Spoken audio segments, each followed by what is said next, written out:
9 Fevral 2026 yıl saat 6:10. Damenin Yurtim telekanalida Kodirkson. Togriyol serialinin 10. mavsumi 97. kismi namoyish etiladi. Bu sana serial muxlisleri uchun oddiy efir vaqti emas, balki qahramonlar taqdiridagi navbatdagi muhim burilish sifatida qabul qilinadi.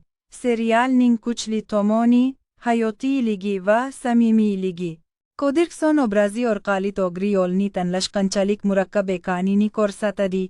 Voqealar sun'iy dramatizatsiyasiz, ammo chuqur ma'no bilan beriladi.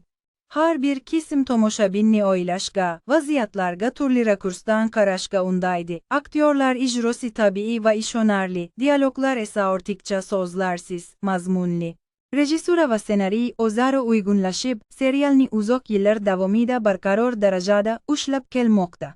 Shu sababli Kodirkson Togriyol nafaqat ko'rish uchun, balki his qilish va anglash uchun yaratilgan serial sifatida qadrlanadi.